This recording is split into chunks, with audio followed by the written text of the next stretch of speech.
Bon matin, la visite d'Ottawa. Ça nous fait plaisir de voir des voyageurs. Alors ce matin, on va aller tout de suite, sans plus tarder, sans escale, à la parole de Dieu. Et pour ceux qui aiment les titres à des messages, le thème, c'est la délivrance par la parole. OK, 2 personnes pensent que la parole peut les délivrer, mais le titre ce matin, c'est la délivrance par la parole. Amen.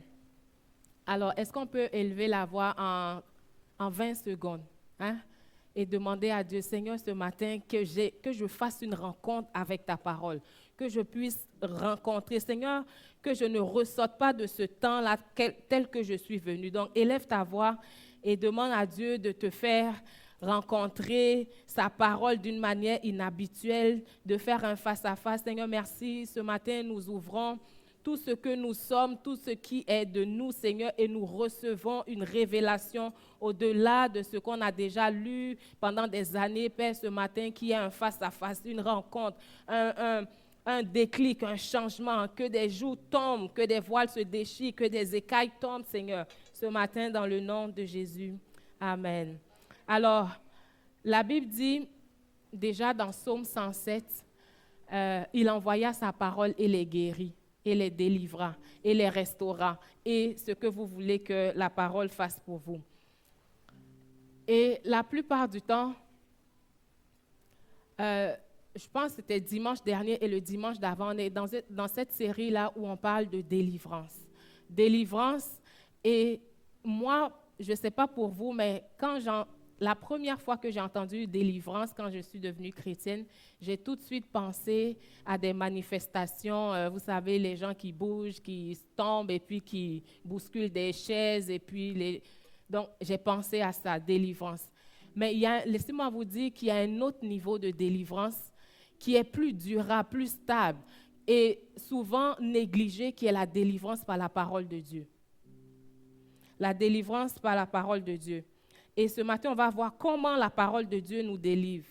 C'est quoi l'objectif de la parole de Dieu? Parce que Dieu ne peut pas avoir inspiré des gens pour écrire sa parole et que ça soit juste des informations qu'on lise comme si on lisait TVA ou je ne sais pas quoi. C'est la parole de Dieu, c'est le souffle de Dieu, c'est Dieu lui-même.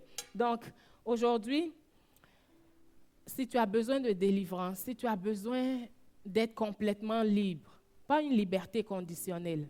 Parce que liberté conditionnelle, on connaît ça. En tout cas, mon mari sait plus de quoi il s'agit quand on parle de liberté conditionnelle. Des fois, je l'agace en lui disant, moi, je suis libre. Toi, tu as été libéré avec des conditions. Donc, ce matin, on veut la liberté totale sans condition. Amen. Et la parole de Dieu, ce n'est pas une information. Ce n'est pas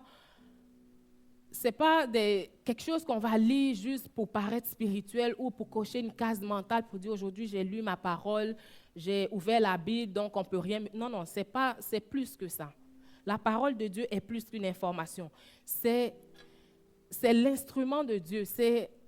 Si vous pensez à un mécanicien, un entrepreneur de la construction, ils ont des outils, ils ont des instruments pour amener le changement, pour faire le travail qu'ils ont besoin de faire.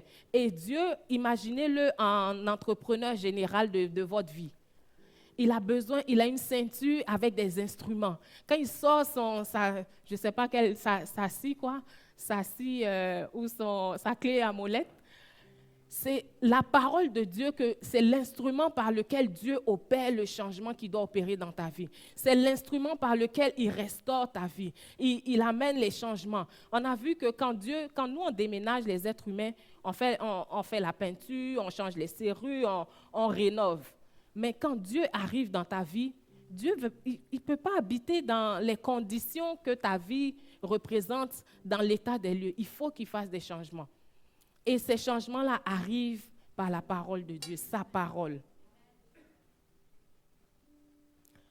La véritable délivrance, je sais, ma belle-sœur, pasteur Léane, elle a fond dans le ministère de délivrance, puis je l'ai accompagnée souvent à quelques reprises aussi dans les séances de délivrance. Et on peut voir que la véritable délivrance, c'est au-delà du rendez-vous avec la personne, c'est après. C'est qu'est-ce qui se produit après. C'est la parole de Dieu qui vient remplacer les ténèbres. C'est la parole de Dieu qui vient remplacer les schémas mentaux, la manière dont tu pensais. C'est après que les bruits, on a vomi, craché, crié, tout fait, quand tu retournes chez vous, que le pasteur n'est pas là, que la personne qui a prié pour toi n'est pas là. Ce qui se passe chez vous, tout le reste du temps, c'est la parole de Dieu qui fait ce travail-là. Donc, comment la parole de Dieu fait ce travail? Est-ce que ça vous intéresse?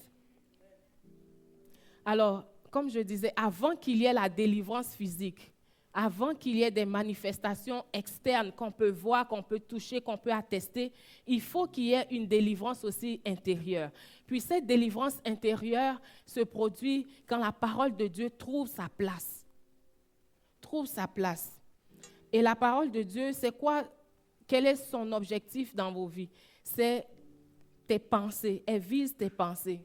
Si tes pensées ne sont pas changées, on a beau crier, t'imposer les deux mains, les pieds, rassembler l'église, étendez vos...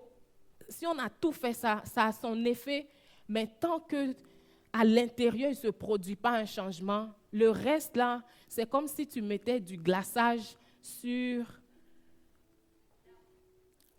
une tarte qui n'est pas cuite ou sur un gâteau qui manque d'ingrédients. Est-ce que vous comprenez? C'est comme si tu embellissais l'extérieur sans que l'intérieur ait subi ou ait été ce qui doit être. Donc, la parole de Dieu, c'est le fondement, ce n'est pas un coating, ce n'est pas un revêtement. C'est la base. Est-ce que vous comprenez? Ce matin, je vais vous demander à plusieurs reprises si vous comprenez, parce qu'il faut comprendre ça, c'est un fondamental. C'est Paul, le grand Paul, qui a rencontré Jésus face à face. Ça a pris la parole de Dieu, la parole. Nommez-les de Genèse à Apocalypse, eux tous, sans exception. C'est la parole qui a opéré le changement pour qu'aujourd'hui, il y en a qu'on appelle les héros de la foi, qu'on nomme comme des personnes qui ont bouleversé le monde. On ne bouleverse rien sans la parole de Dieu. Vraiment, peut-être vous allez me trouver tannante avec mon histoire de parole de Dieu, mais c'est ça. Si vous n'avez rien retenu aujourd'hui et que vous partez dans quelques minutes, retenez que la parole de Dieu est l'instrument, l'outil, la pièce maîtresse que Dieu utilise pour opérer le changement. Tous les rêves que vous voulez voir se manifester, toutes les prières, tout ce que vous avez à cœur, si tout ça se produit sans la parole de Dieu, je peux vous garantir à 150%, la semaine qui suit, c'est parti. Et même si je viens vous donner des choses, prier et faire tout ce que vous voulez que je fasse, et que cela n'est pas baqué, soutenu par la parole de Dieu, j'aurais fait des fétiches sur vous. Jésus dit dans Jean 8, 31, 32, « Alors, si vous demeurez en moi, dans ma parole, si vous faites un avec moi, vous êtes vraiment mes disciples. Et quoi? Vous connaîtrez la vérité. Et la vérité vous rendra libre. » Il y a quelqu'un qui dit, avant de te rendre libre, elle va te rougir les yeux. Mais bon, si vous demeurez dans ma parole, et si vous mijotez, méditez, faites un avec ma parole, vous êtes mes disciples, et vous connaîtrez la vérité vous rendra libre. Donc, vous voyez la progression. Il faut demeurer dans sa parole, on est ses disciples, et là, on va connaître la vérité, et la vérité va nous rendre libres. Donc, il y a un cheminement, il y a une progression. C'est bon? Et la liberté que la parole va produire, elle vient en fait de cette révélation que tu vas recevoir. Nous tous ici, en tout cas la plupart des gens, en janvier font des résolutions. Je vais lire la Bible en 1 an, et puis on se lance dans les plans de lecture. Mais si tu as lu toute la Bible, couverture à couverture, et que le lendemain tu lis, si dans toute l'année tu as lu la Bible 3 fois, 4 fois, 5 fois, et que tu n'as reçu 0 révélation, il n'y a pas de transformation. Tu t'es juste cultivé, tu as juste lu une bonne histoire, un bon livre de récits ou d'histoire. Non, c'est juste ça. Mais si tu as lu le tiers, Samuel, C'est pas grave, tu peux rester, Marguerite, il ne dérange pas. En fait, c'est le Amen que vous dites pas, là, qu'il est en train de dire. Donc, la parole de Dieu, en fait, il y a une transformation qui vient quand on reçoit la révélation, quand on reçoit les nutriments de cette parole. C'est comme si vous avalez des vitamines, des compléments, des médicaments. Ce n'est pas la poudre ou le matériel physique du médicament ou de la vitamine qui fait quelque chose. C'est le nutriment, le minéral, les choses qui sont à l'intérieur de la capsule que tu as avalée qui vont aller patrouiller ton corps et amener la guérison ou amener le changement. C'est bon? Donc, la parole de Dieu fait la même chose. La révélation va entrer, elle va t'éclairer, elle va te montrer que tu es à côté de la plaque concernant telle chose et que ça, Dieu a déjà pourvu à ça pour toi. Tu n'as pas besoin de te lamenter. Lève-toi et puis chasse. C'est la parole de Dieu qui amène à la révélation puis qui te fait comprendre que tu n'as pas besoin que tu n'as pas besoin de demeurer dans un état d'ignorance, dans un état où tu es volé. C'est bon? Donc, quand la parole de Dieu arrive, on voit dans le psaume 119, 130 qui dit « Quand on découvre tes paroles, c'est la lumière. Pour les gens sans expérience, ils y trouvent le discernement. » Quand on découvre ta parole, il y a des versions qui disent que la révélation de ta parole éclaire. La révélation. Ce n'est pas ta parole, parce qu'il y a des étudiants en théologie à l'Université Laval. Dans toutes les universités, il y a des étudiants en théologie. Est-ce que ce n'est pas les mêmes versets qu'ils lisent? Ils décortiquent, et vous et moi, ils ont plus de connaissances que nous.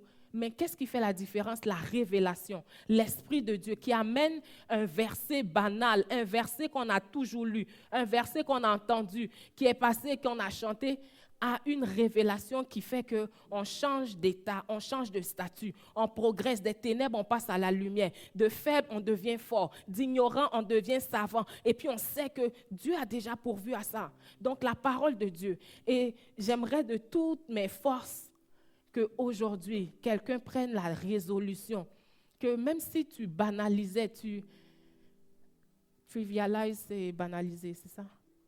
Trivialize. Si tu négligeais la parole de Dieu et que tu te disais, oh, je vais juste lire pour te sentir bien. Non, c'est plus que ça. C'est vraiment plus que ça. Et ce n'est pas pour les vieux ou les jeunes. Je vous parle, la parole de Dieu. La plupart d'entre nous ici, on a tous un cellulaire. En tout cas, la plupart. Je sais pour toi, Louise. Mais si ton cellulaire, le cellulaire le plus... Non, le moins avancé technologiquement est capable de soutenir l'application Bible. Donc, si ton cellulaire, c'est juste pour regarder des chats et puis des affaires cute et que tu ne passes pas de temps, ou même un verset ou un chapitre, tu te fais voler. En fait, OK, je continue avant que je vais me calmer. OK, donc la parole de Dieu, elle vient briser les forteresses. Les forteresses, vous savez, les manières de penser, les mensonges qui se sont accumulés brique après brique. Et puis, on pense que même après la prédication, on se retrouve chez nous et puis l'ennemi nous souffle des mensonges et puis on repense encore. Et puis, on se dit, oh, ça n'a pas d'allure. Ouais, ça ne va pas finir, c'est toujours la même chose, nous autres. Non, non. Ça, c'est des forteresses et la parole de Dieu est l'arme qui brise ces forteresses. La parole intervient pour renverser les mensonges. Vous savez, quand l'ennemi te ment, qu'est-ce que tu fais ici? Ça, c'est pour les autres. Eux autres, ils sont bien pour avoir ça. Mais toi, non, ce n'est pas pour toi. La parole de Dieu vient rétablir la vérité. Vient te révéler que c'est un mensonge que tu crois. Tantôt, notre soeur a partagé Jérémie 23, 29. La parole de Dieu, c'est le marteau, le feu de Dieu. Donc, comme le feu consume le mensonge, le marteau brise les mentalités obstinées. Donc, moi, j'ai déjà vu des séances de délivrance, on crie, on prie, on est essoufflé, on revient. 2 semaines plus tard, la personne revient dans les mêmes situations et même pire. Jésus a dit, quand le voleur, l'homme fort est chassé, il revient. Donc, pourquoi il revient et puis la situation a empiré? Parce que la maison n'a pas été sécurisée avec la parole de Dieu. Donc, la parole de Dieu te permet de sécuriser, de garder ton territoire. Tu te lèves. Nous tous ici, tout le monde a barré sa maison avant de venir. Oui, j'ai barré la mienne. Tout le monde a barré sa maison avant de venir. On n'est pas en campagne où on laisse les maisons sans les barrer. En tout cas, à Métabetchouan, mon mari faisait ça, mais tout le monde a barré sa maison avant de venir. Donc, la parole de Dieu, c'est comme la serrure, la protection, la barrure, la aide. C'est ce qui te permet de barrer ta maison, ta vie, ton territoire, ta famille, pour ne pas que les rôdeurs et les voleurs et les gens, l'ennemi et les agents qu'il a lancés en patrouille puissent toucher et puis voir que c'est débarré. OK, les gars, venez, on va semer le trouble. Non. La délivrance n'est complète que lorsque les mensonges sont remplacés par la vérité. Donc, imaginez, on va travailler l'imagination. Imaginez qu'il y a une scène de cambriolage. Je pense que j'ai mis une image. Une scène de cambriolage. Il fait noir et il y a un voleur qui entre ou deux, ils entrent avec des lampes torches, ils volent et tout ça. Et qu'est-ce qui se passe?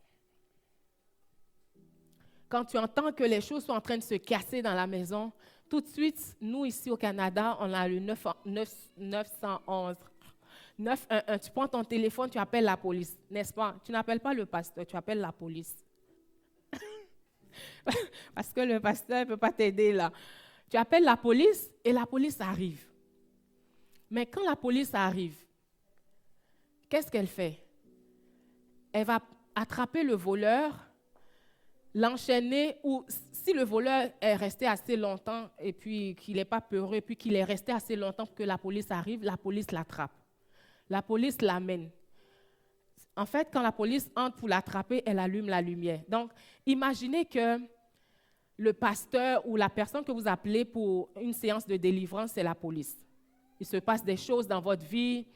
Les finances sont à terre, le travail, ça ne va pas, les enfants sont en train de se comporter comme ils veulent, la santé, ça commence à branler dans le manche.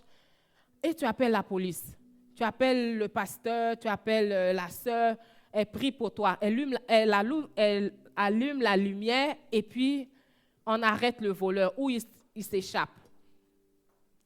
Mais quand la sœur est partie, quand le pasteur est parti, quand la police s'en va, est-ce que tu fermes la lumière et puis tu t'en vas te coucher? Même si tu as sommeil, même si tu as pris un somnifère, même si on t'a drogué, tu laisses la lumière allumée et puis tu constates les dégâts, tu fais un état des lieux. En fait, tu es traumatisé, tu es choqué. Mais c'est la parole de Dieu qui est cette lumière-là. Est-ce que tu la fermes pour retourner à tes choses? Non, il faut que la lumière reste allumée. Donc, la parole de Dieu doit rester allumée. La Bible dit, c'est la lumière. La parole de Dieu, c'est elle qui doit rester allumée pour que tu vois que dans tes finances, tu as été volé. Que tu vois que dans ta santé, l'ennemi est en train de...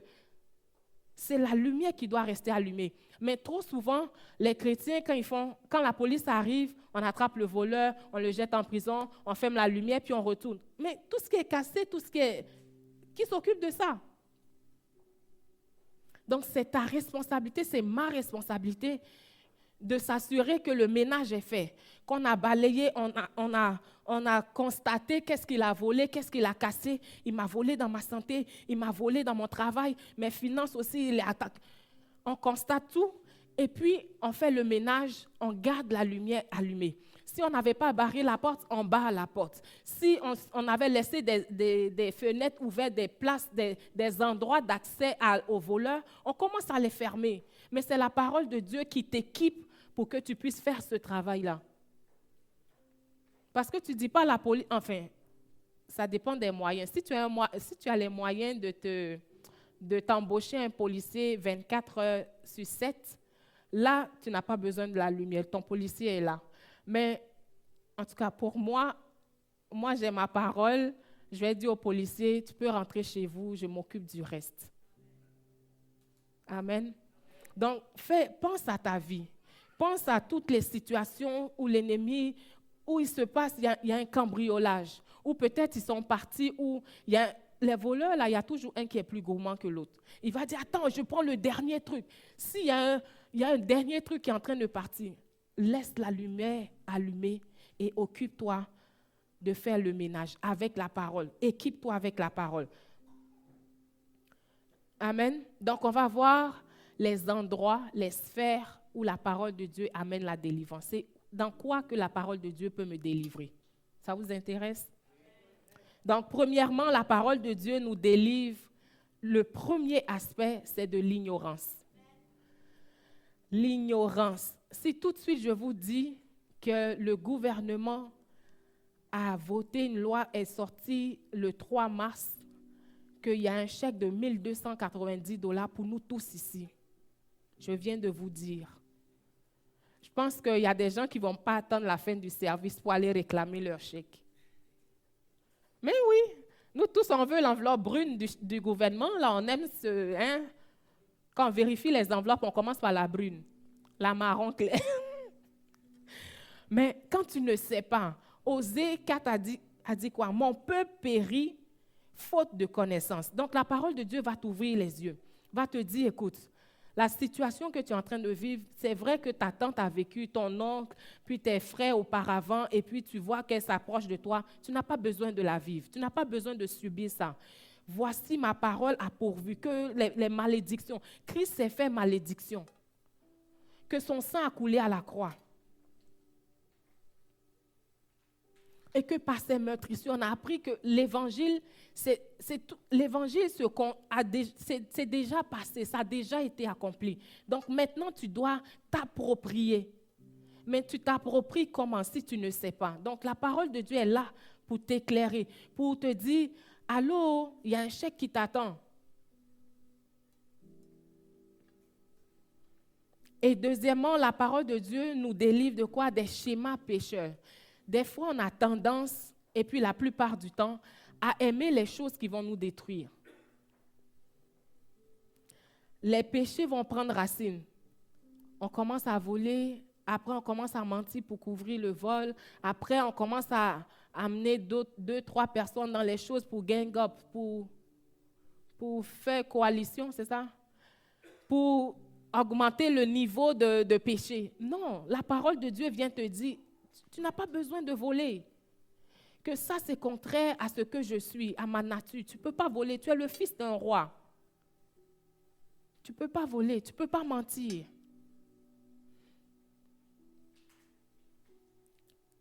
Troisièmement, la parole de Dieu nous délivre de la peur, de l'anxiété. Est-ce qu'il y a des gens qui ont déjà été anxieux? Des troubles émotionnels.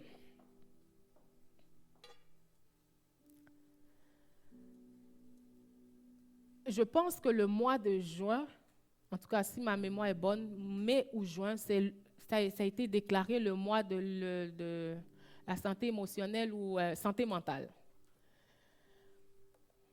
Le remède, je ne dis pas que les médecins ne sont pas utiles, les psychologues et tous les OG, mais la parole de Dieu, elle vient recadrer ton schéma.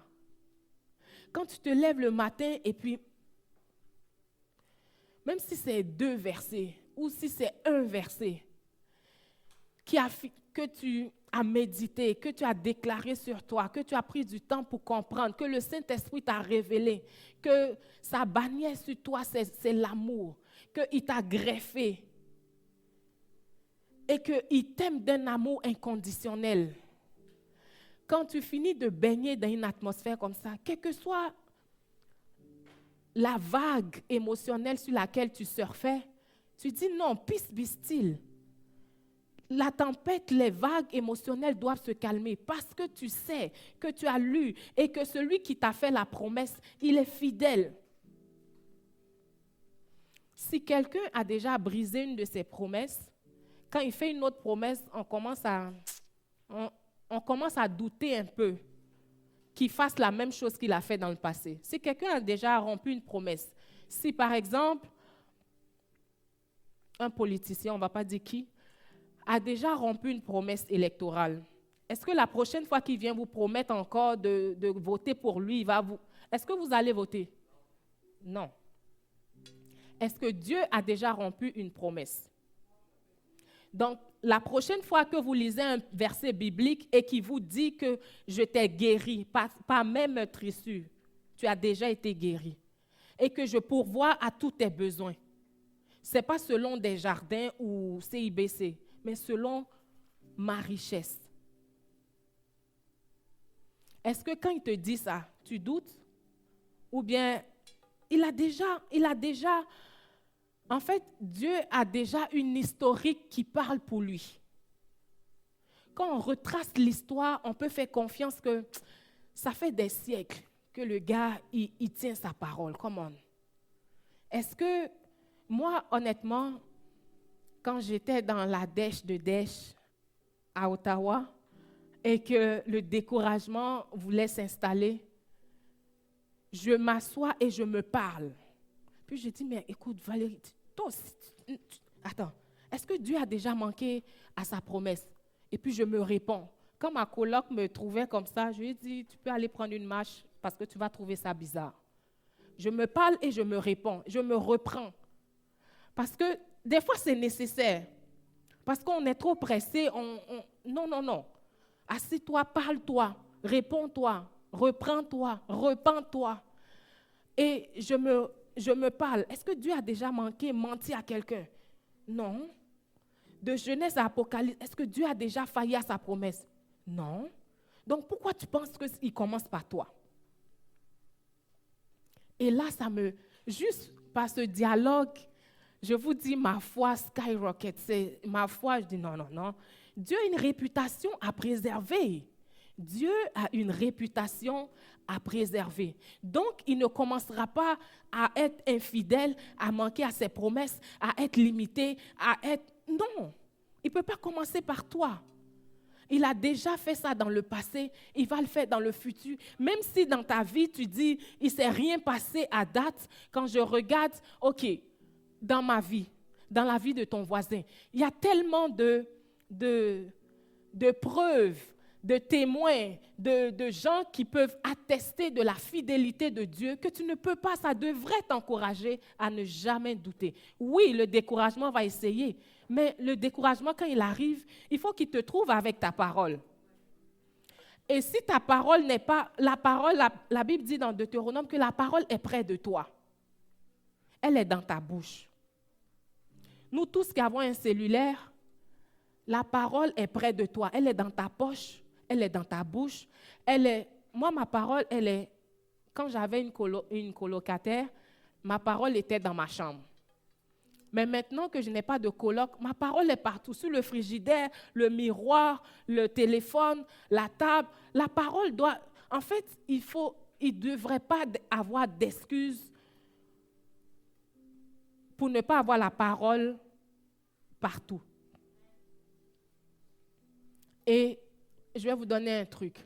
Si tu as des problèmes avec déclarer la parole et que c'est fatigant, tu as la paresse, prends ton téléphone, enregistre des versets, lis des versets ou fais des déclarations et puis joue cet enregistrement. Moi, j'ai des enregistrements, quand j'embarque dans mon auto, ça joue automatique.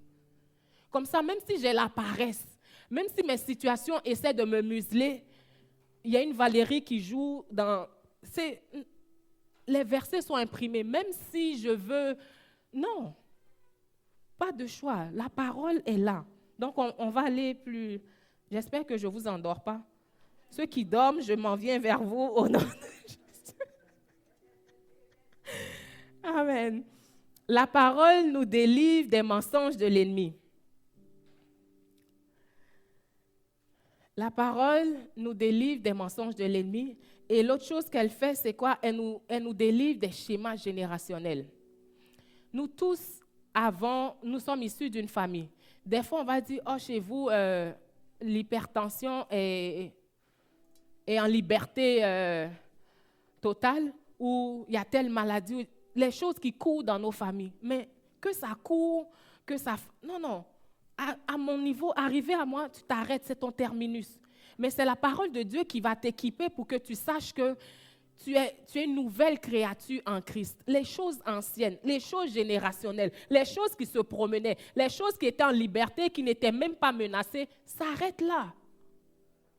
C'est comme ça dans le royaume que des géants ont abattu. Les gens ont abattu des géants, ils ont gagné des territoires. La foi, parce que la parole va te donner la foi. Si tu manques de foi ou si, je dirais, si ta foi est à un niveau qui ne produit pas, la parole va augmenter ta foi parce que nous tous, on a reçu une mesure de foi. Donc, la parole elle est utile pour amener ta foi à un autre niveau. Donc, elle va te délivrer de schémas générationnels. Si c'était la cigarette, la nicotine, que c'était la cheminée dans votre famille, tout le monde fume, tout le monde, même on trouve des... Non, rendu à toi, non, back off, attends, je ne suis pas un fumeur, je ne suis pas une fumeuse. Ça s'arrête là. Les gènes de nicotine ou les gènes qui avaient signé une alliance avec la nicotine, je brise cette alliance-là dans le nom de Jésus. Christ a dit quoi? Nous avons une nouvelle alliance. Une alliance dans son sang. Donc, s'il y a des alliances vétustes, anciennes, s'il y avait des lois quelconques qui étaient en vigueur, tu fais, allô, il y a une nouvelle loi qui est en vigueur maintenant, la nouvelle alliance. C'est elle qui est en vigueur. Donc, tous les contrevenants, tous ceux qui étaient en train de contredire cette alliance-là, non, non, stop, arrêtez là, c'est fini. Mais c'est la parole de Dieu qui fait ça. Je vais pouvoir te dire, quand on ferme la porte de l'église, on est parti là. Pasteur Valérie n'est pas chez vous. Pasteur Nathalie n'est pas chez vous. C'est ta parole qui est proche de toi, qui est près de toi. On a des Bibles ici. Il y a des Bibles, applications gratuites. La parole est tellement disponible d'une manière extravagante, extravagamment gratuite, qu'on n'est pas dans un pays communiste où tu prends une page de Bible et puis tu donnes, où tu as peur qu'on vienne t'attraper. Non. On a 50 versions de Bible dans nos téléphones. Ça devrait servir. Et la parole aiguise notre discernement. La parole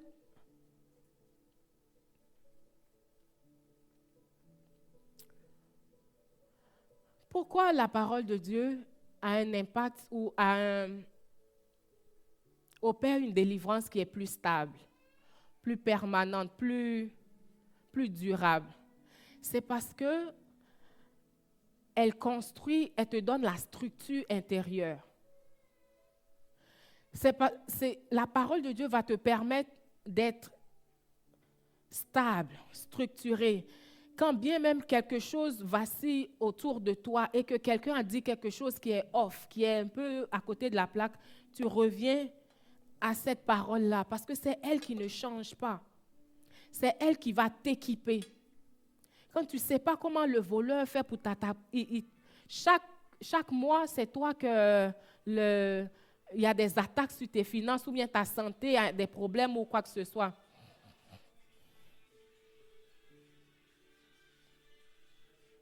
C'est Dieu qui appelle.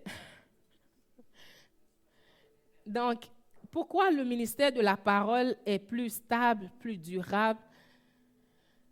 C'est parce que la révélation de la parole va te donner la compréhension, le discernement. Tu vas commencer, Dieu ne va pas te laisser ignorant.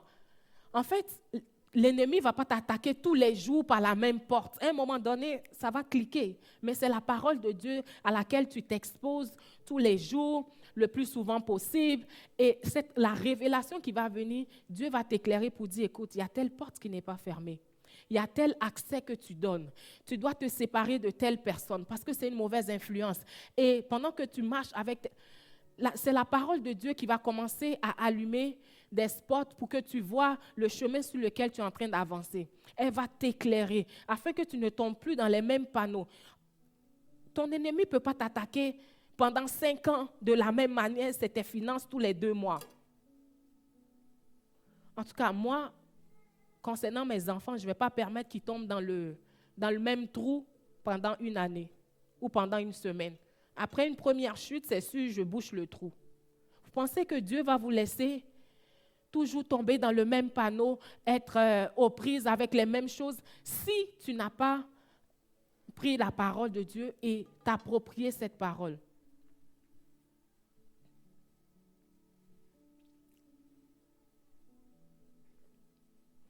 Deutéronome 30:14 dit, la parole est toute proche de vous. Elle est dans votre bouche.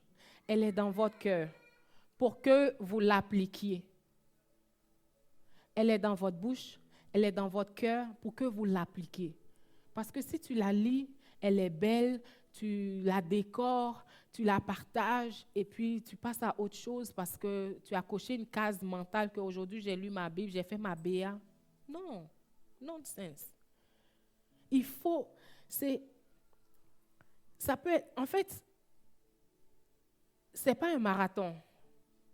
C'est vraiment pas un marathon. Dieu n'a pas dit « Heureux ceux qui lisent la Bible en 1 an » ou « Ceux qui vont aller au paradis, c'est ceux qui ont fait 2 plans de lecture, qui ont fait… » Non, non.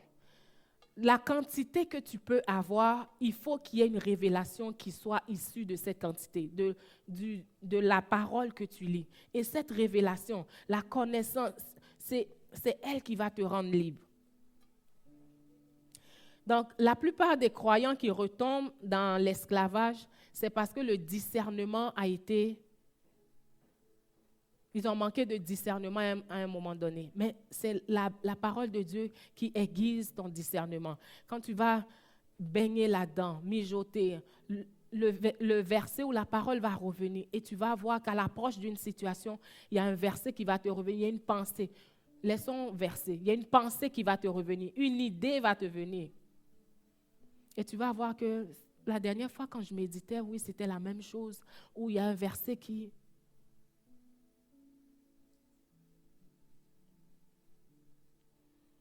Et le dernier point, c'est la parole de Dieu nous équipe pour la guerre future. Bon. La parole de Dieu nous équipe. La prochaine fois qu'il y a une situation qui se produit, si tu es déjà passé par là ou si tu as déjà traversé une situation quelconque, tu sais que les versets, la parole de Dieu, tu vas l'utiliser et puis tu vas commencer à renverser les raisonnements qui refusent que tu t'alignes avec la parole de Dieu. Tu vas amener des situations à la fin. Tu vas décoller certaines autres bonnes situations. Mais c'est la parole de Dieu qui te permet de faire ça. Que tu sais que tout arbre que mon Père Céleste n'a pas planté, toute plante, je la déracine. Mais comment tu peux déraciner? En fait, ça se passe tellement pas dans le bruit que même si tu vas faire tu veux faire le malin devant des situations ou devant ton ennemi, il y a dans le Nouveau Testament, il y a l'histoire des fils de Séva.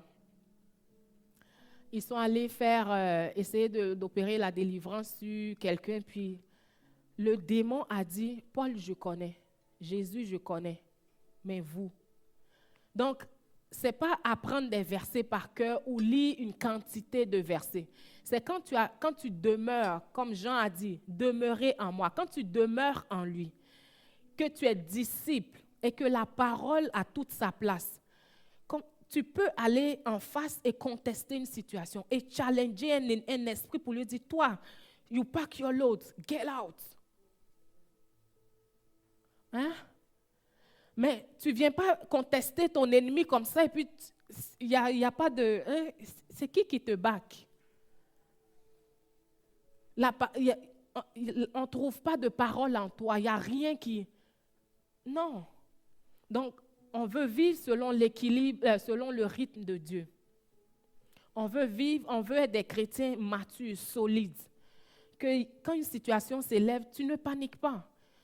Tu prends ta Bible, tu prends ton intelligence artificielle, s'il y a quelque chose que ça fait de bien, tu lui demandes, « Hey Gemini, dis-moi, quel verset s'occupe de ça? » Et puis il te sort tous les versets. ChatGPT, sors-moi tous les versets ou toutes les situations d'anxiété dans la Bible. Tu sors toutes les situations. Et puis tu les épluches. Je vous garantis que tu épluches sujet après sujet, tu vas sortir avec une révélation. Et c'est cette révélation que tu prends, tu dis, mais en fait, je suis libérée, je suis guérie, je suis acceptée, je n'ai plus besoin de me sentir rejetée. Donc, quand tu sais tout ça, tu peux venir dire à tout esprit de rejet, je ne suis pas rejetée. J'ai été attachée, greffée à la famille de Dieu. Je suis aimée.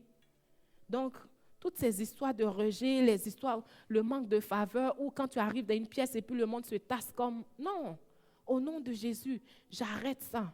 Je commande à tout esprit qui alimente le manque de rejet. Je te lis, je te chasse dans le nom de Jésus. Je ne suis plus ça, je suis ça.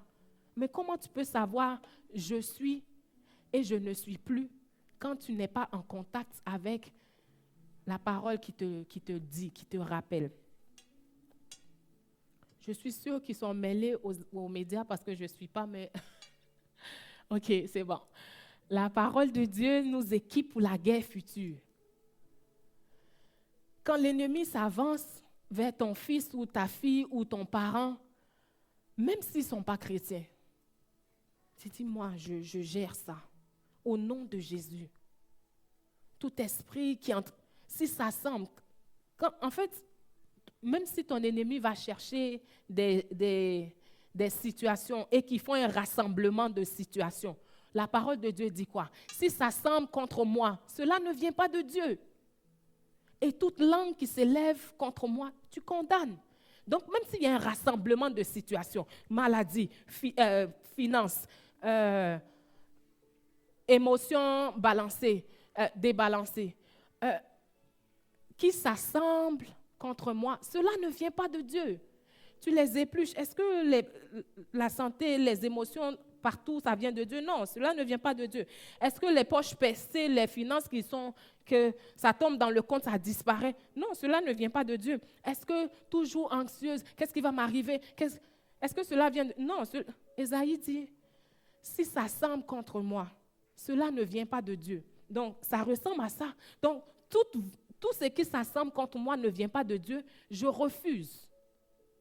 Et toute langue qui s'élève contre moi, ça veut dire quand ils vont s'assembler, ils vont conclure, ils vont convenir, ils vont arriver à une conclusion. Donc, toute langue qui s'élève contre moi en justice, je condamne. Et Dieu même ajoute, c'est le partage. C'est ça la portion. C'est ça, c'est à toi. Mais l'audace, j'aimerais ajouter que la parole de Dieu te donne une audace que ce n'est pas une audace fabriquée. En fait, ce n'est pas une audace de semblant. Parce que je sais que dans notre monde actuel, on dit fais semblant jusqu'à ce que you fake it until you make it. Tu ne fakes pas la parole de Dieu devant des ennemis, tu ne fakes pas. You know or you don't. Tu l'as ou tu ne l'as pas. Mais tu commences à, Seigneur, j'ai besoin de toi, aide-moi, Saint-Esprit, équipe-moi. Et pendant que tu ouvres la parole, même si c'est 2 versets, que tu as 3 minutes, continue sur ton 3 minutes. La semaine prochaine, 5 minutes. Le mois prochain, 10 minutes. L'année prochaine, peut-être tu seras rendu à 40 minutes. Mais tu bâtis, tu compendes, tu accumules. Et puis tu l'utilises. Comme ça, quand tu viens avec audace devant un mal de tête ou devant une crise d'épilepsie, tu dis, et puis tu ordonnes et les choses se positionnent. Est-ce que ça ressemble à...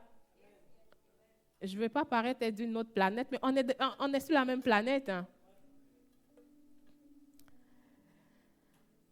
Alors, comment tu utilises la parole de Dieu rapidement pour être délivré? Parce que tout ce que j'ai dit là, Guillaume, comment on fait concrètement? Ça mange quoi en hiver? Hein?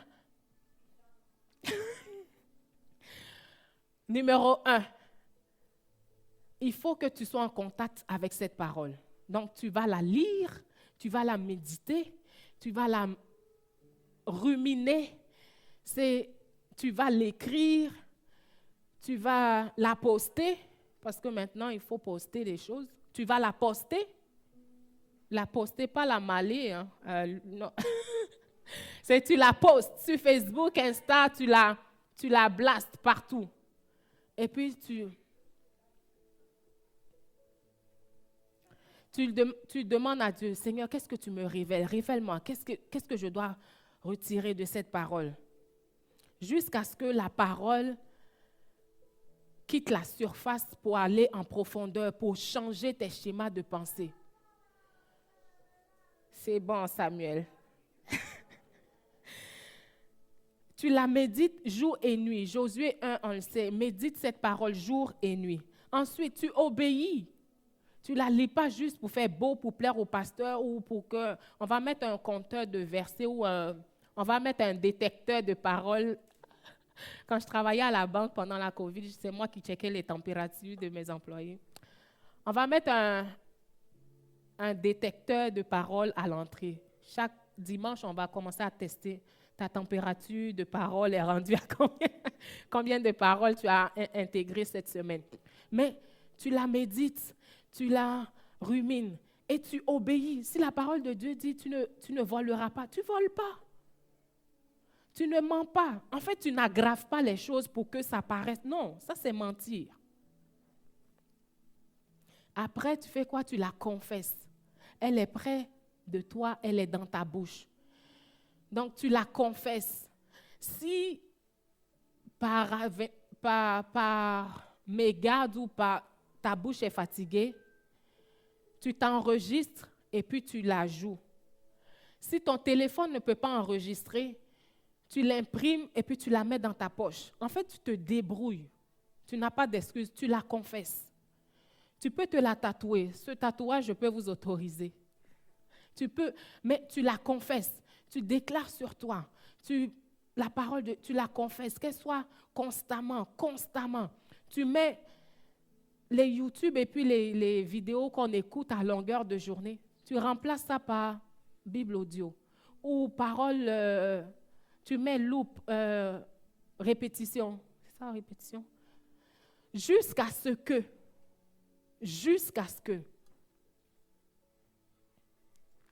Et le dernier ou l'avant-dernier point, c'est que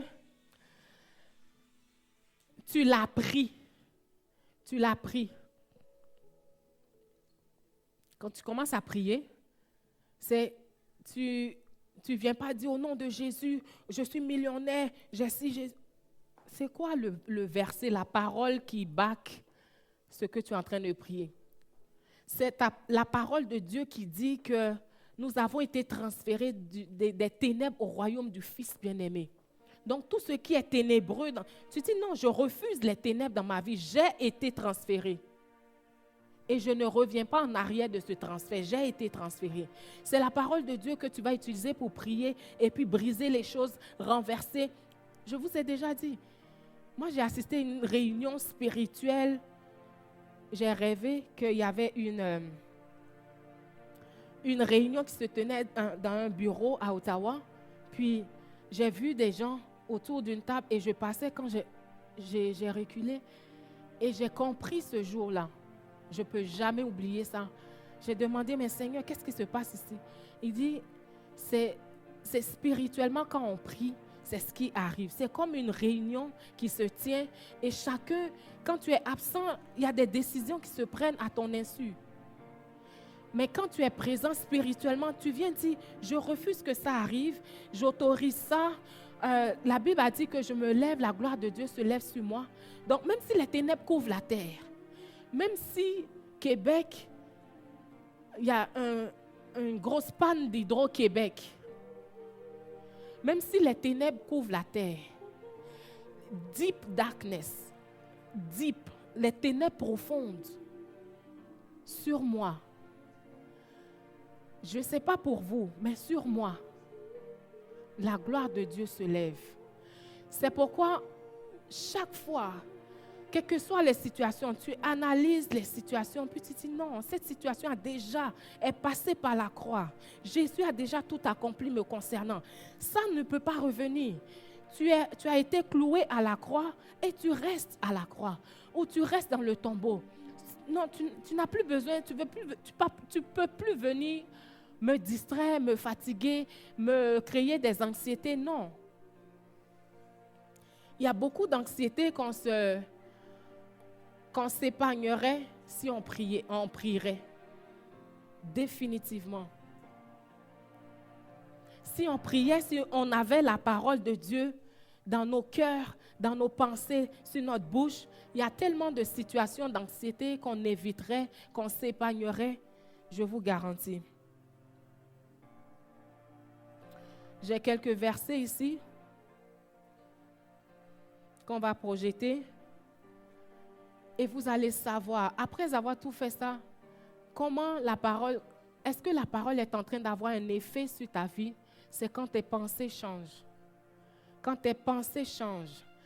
Quand tu n'es plus en train de réagir aux situations de la même manière que le commun des mortels. Quand les gens paniquent, ils courent à gauche et à droite, ils vont chercher des solutions alternatives. Tu sais que ton option A jusqu'à Z, c'est Dieu. Et Dieu va se débrouiller pour trouver la solution. En fait, Dieu n'est pas inquiet quant aux solutions qu'il nous faut. Dieu ne se gratte pas la tête pour se demander comment je vais faire. Est-ce que je peux créer quelque chose à partir de cette situation? Non. Il a déjà tout pourvu. Il nous a en fait déjà bénis de toutes sortes de bénédictions dans les lieux célestes. On est déjà assis en Christ dans les lieux célestes. Il faut juste avoir ta poulie pour faire descendre les bénédictions du lieu céleste. Il faut avoir ton chaudron, ton échelle ou ton bucket. Tu mets ta bénédiction, ta chaudière, merci. Tu mets tes bénédictions dans les lieux célestes et puis tu mets ton bucket ou ta poulie, c'est ta foi. Alors, on va se lever, on va prier. On a des versets. Est-ce que vous avez compris quelque chose un peu?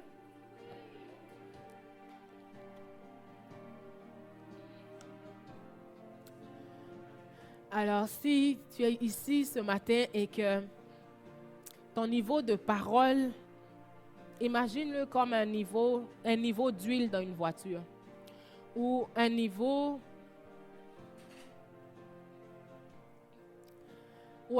d'énergie ou de carburant. Et tu sais que ton niveau, en fait, ta lumière rouge commence à allumer. Il commence à avoir des signaux que il faut... Pour moi, c'est charger batterie. Pour toi, ça veut dire aller à la gas station, aller à la station d'essence, mettre du gaz, mettre refroidisseur. Ils commencent à avoir des voyants. Ceux qui n'ont pas d'auto et puis qui ont de la misère à imaginer. Imagine que ton niveau de parole, ton niveau de connaissance, de révélation est bas. Vraiment, c'est où la batterie de ton téléphone. On est dans une génération que quand le téléphone commence à afficher rouge, ça nous prend une plug quelque part, il faut qu'on se plug. Imagine qu'aujourd'hui, dans ta vie, ta batterie est rouge. Elle est rouge. Dieu veut te charger. En fait, il veut te donner un boost. Il veut t'équiper. Et qu'est-ce qu'il va faire aujourd'hui en ce lieu? Il veut continuer pendant que tu vas être rendu chez vous. On ne veut pas juste être boosté. On ne veut pas être boosté et puis attendre dimanche pour être reboosté encore. Non. On n'est pas des stations de boost seulement. On va prier. Si tu veux t'avancer, j'aimerais prier avec toi. Quel que soit le niveau de ta batterie, s'il te manque de l'énergie, si peut-être que tu as confessé la parole, prié dans le passé, puis tu te dis, mais j'ai déjà tout fait ça, ça ne marche pas. Laisse-moi te dire que la persévérance, la foi, Dieu en fait a déjà accompli. Il faut que tu arrives à saisir cette révélation de ce qu'il a fait pour toi dans cette situation. J'aimerais prier avec toi si tu aimerais recevoir la grâce de Dieu pour être en contact avec la parole de Dieu. Parce que ce n'est ni par la force, ni par la puissance. Il y a des gens ici qui prennent la Bible et puis qui tombent endormis. C'est comme s'ils ont reçu une piqûre de somnifère. Dans le nom de Jésus, on vient briser tout esprit d'assoupissement. On renverse toute forteresse que l'ennemi avait bâtie. Pour ceux qui n'ont pas besoin de prière ou quoi que ce soit, vous pourrez quitter en silence. Mais pour le reste, j'aimerais prier avec quiconque a besoin